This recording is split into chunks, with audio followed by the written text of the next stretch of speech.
주님, 오늘도 우리의 삶이 당신의 복음을 드러내는 통로가 되게 하소서. 우리의 말과 행동이 당신의 사랑을 전하게 하소서. 오늘도 연약한 우리가 당신의 충만한 한결같은 은혜 안에 머무르며 살아가게 하소서. 주 예수 그리스도 이름으로 간절히 기도합니다. 아멘. 오늘 우리에게 주시는 기록된 하나님 말씀은 누가복음 10장 25절에서 42절 말씀입니다. 오늘 본문은 두 가지 이야기가 기록이 되고 있죠. 우리가 잘 아는 선한 사마리아인에 대한 비유, 그리고 마르다, 마리아에 대한 이야기입니다. 율법 교사는 예수를 시험하기 위해 질문을 던집니다. 무엇을 하여야 영생을 얻으리까? 예수님은 그 질문에 대하여 두 가지로 대답합니다. 어떻게 율법을 읽느냐? 그리고 그것을 행하라. 여기서 일단 우리가 알 수 있는 것은 영생의 길은 하나님의 말씀을 살아내는 것에 있다라는 거죠. 율법교사는 대답합니다. 10장 27절 보면 대답하여 이르되 내 마음을 다하며 목숨을 다하며 힘을 다하며 뜻을 다하여 주 너의 하나님을 사랑하고 또한 내 이웃을 내 자신같이 사랑하라 하였나이다. 하나님에 대한 사랑은 사람에 대한 사랑을 통하여 온전해집니다. 두 가지 사랑은 사실 둘이 아니라 하나입니다. 하나님을 사랑하면서 사람을 사랑하지 않을 수는 없습니다. 만약 하나님을 사랑한다고 하며 사람을 미워한다면 하나님도 역시 사랑하지 않는 것입니다. 그런 율법교사의 대답에 대하여 주님은 말씀합니다. 내 대답이 옳도다. 이를 행하라. 그러면 살리라. 주님은 영생을 얻는 길이 올바른 지식을 소유함에 있는 것이 아니라 행함에 있다는 것을 강조합니다. 즉 이웃을 사랑하면 그 사랑을 하는 자리, 그 곳, 그 시간에서부터 하나님 나라의 삶, 영원한 삶을 누리게 된다는 의미입니다. 그러나 오늘 율법사와의 대화의 중심 메시지는 거기에 방점이 있는 것이 아닙니다. 그 다음에 이어지는 이야기에 있습니다. 나의 이웃은 누구인가? 당시 율법사들은 하나님 말씀에 대해서는 완벽한 이해를 가지고 있다고 자부했지만 그 실천의 대상인 이웃에 대해서는 무언가 잘못된 이해를 가지고 있었습니다.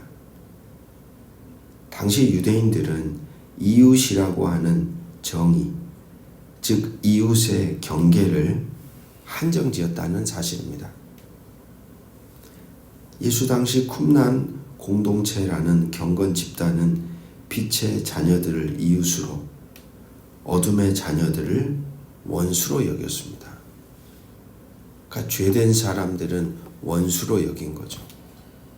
자기들은 빛이 있다고 여기며 자부했던 겁니다. 바리새인들은 어떠했냐? 일반 평민을 사랑해야 할 이웃에서 제외시켰습니다. 그러니까 자기와 같은 바리새 집단 사람들을 이웃으로 여긴 것이죠. 일반 유대인의 경우에는 어떠했습니까? 사마리아 사람들을 이웃의 범주에서 배제시켰습니다. 그러니까 각 집단마다 자기들이 정의 내린 이웃의 경계가 있었다라는 사실이죠. 과연 누가 우리의 이웃일까요? 경계를 짓는다는 것이 어떤 의미인지를 보십시오. 여리고에서 예루살렘으로 내려가는 길에 강도를 만난 한 사람, 거의 죽은 상태입니다. 바로 그때 그 곁을 세 사람이 지나가고 있습니다. 우리가 읽은 것처럼 제사장 레위인 그들의 반응은 동일합니다. 그를 보고 피하여 지나가고, 아마도 자신들이 가진 정결법을 지키기 위해서였을 것입니다. 죽어가는 사람을 살리는 게 우선일까요? 자신의 거룩함을 지키는 것이 우선일까요? 당연 사람을 살리는 게 우선입니다.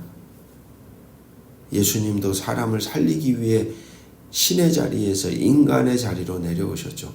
거룩한 존재가 한 인간의 옷을 입고 이 땅에 오셨죠. 경계를 허물고 내려오셨다는 사실입니다. 신이라는 경계를 넘어서서 인간이라는 세계 안으로 들어오셨다는 거예요. 그걸 통해서 주님은 사람을 살리셨습니다. 그게 목적이었죠. 오늘도 우리가 가진 신앙의 핵심은 거기에 있습니다. 우리의 거룩의 방향은 거기에 있는 거예요. 사람을 살리는 것이 우선입니다.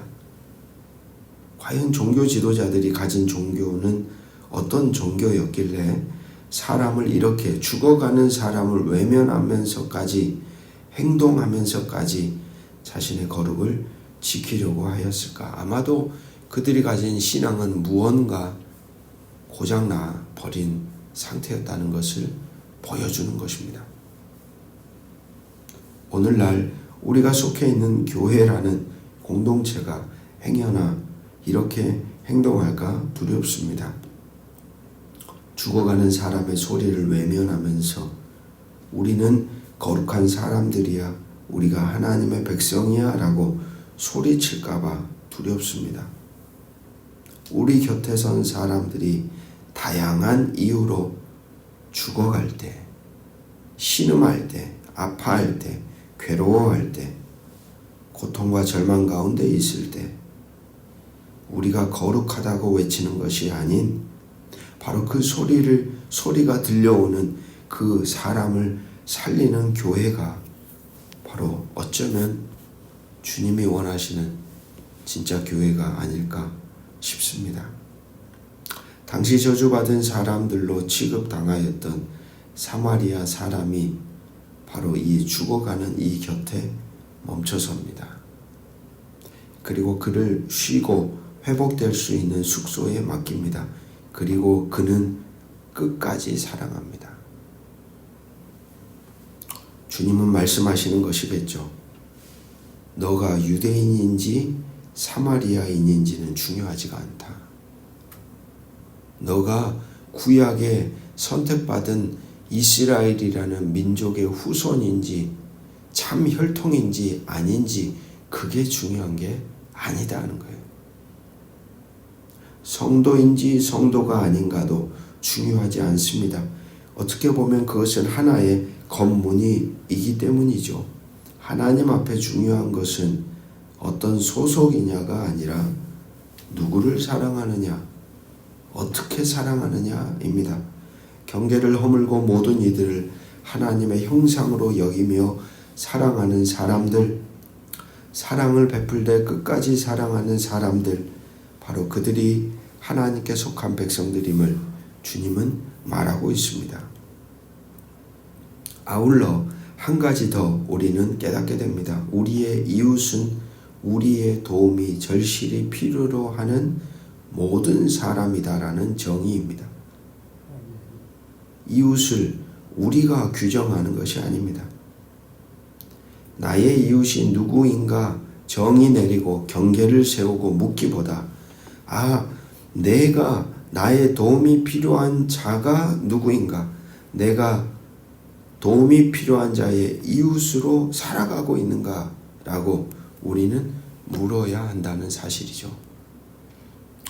저와 여러분의 삶의 흔적 가운데 마음과 존재 안에 새겨진 이웃이라고 하는 이 경계가 주님을 알면 알수록 더 허물어지고 모든 사람들에게 여러분이 그들을 살릴 수 있고 그들에게 위로를 줄 수 있고 그들을 붙들어 세울 수 있는 좋은 이웃으로 여러분들이 설 수 있게 되기를 주의 이름으로 축복합니다. 이어지는 이야기는 마르다와 마리아입니다. 어쩌면 이 사마리아인의 비유의 연장선상에 있습니다. 왜냐하면 마르다도 역시 환대를 베풀고 있기 때문입니다. 주님을 향하여 그는 분주하게 섬기며 환대를 베풀고 있습니다. 중요한 건 그것이 아닐까요? 그렇게 좋은 마음으로 환대를 베풀었는데 시간이 지나면서 그 환대 속에 자신이 행한 행동에 대해서 인정받으려고 하는 마음으로 좋은 마음이 변질되어 버렸다는 사실입니다. 마르다는 급기야 예수님에게 나아가 호통을 칠 정도로 그의 마음이 다급해졌습니다. 주님, 저 마리아를 가만 내버려 두지 말라는 것이죠. 자신이 지금 행하고 있는 이 환대를 알아달라는 것이죠. 섬김과 헌신을 알아달라는 것이죠. 그러나 오늘 본문 속에서 주님은 말합니다. 진정한 환대는 무엇인가? 주님의 말씀을 수용하는 것. 마리아처럼 주님의 말씀을 듣는 것. 여러분, 오늘 본문을 그냥 읽으면 말씀을 듣고 있는 마리아와 분주하게 식당과 삶의 자리에서 예수님을 섬기기 위해 일하고 있는 마르다의 모습을 볼 때 마르다의 일이 더 힘들 것이라고 우리는 생각할 수 있습니다. 하지만 누가복음 이 당시의 현장 속으로 들어가 보면 그 당시에 여러분, 여인들은 말씀의 가르침이 있는 자리에 설 수가 없었습니다. 그러니까 남성들만 그 자리에 있었어요. 유대인 남성들에게만 하나님의 말씀을 가르쳤다는 말입니다. 그러면 이 마리아는 어떤 마음으로 그 자리에 서 있을까요? 주변의 뜨거운 비난과 멸시의 시선을 받으며 예수님의 발치 앞에 딱 앉아 있었던 거예요. 자신의 마음 뜻을 다해 고난을 당하고 있었던 것이죠. 주변의 멸시와 비난과 시선에도 이 마리아는 주님의 말씀을 듣는 것에 자신의 모든 것을 걸고 그 자리에 서 있었다는 것입니다. 그런 마리아의 모습을 향하여 주님이 42절에 이렇게 말하죠. 좋은 편을 택하였으니 빼앗기지 않을 것이다. 여기서 이 좋은이라고 하는 말의 의미는 필요한이라는 뜻입니다. 마리아는 자기에게 필요한 것이 무엇인지를 알았고 그것을 선택했다는 이야기입니다. 그런 그녀에게 주님은 약속합니다. 그것을 빼앗기지 않을 것이다. 즉 마르다가 택한 환대의 몫은, 섬김의 몫은 자칫하면 빼앗길 수 있다는 이야기이고 지금 마르다는 그것을 빼앗기고 있는 중입니다. 마르다처럼 열렬히 헌신하면서도 끝내 그 사랑을 잃고 실망하는 이들에게 빼앗기지 않을 사랑을 어디에서 회복해야 하는가 주님은 가르쳐 주시는 것이죠. 그것은 들음에서입니다. 말씀을 들음에서. 말씀을 들음으로 말씀을 듣는 것이야말로 다하는 사랑입니다. 주의 말씀을 수용하는 것이 어쩌면 진정한 환대입니다.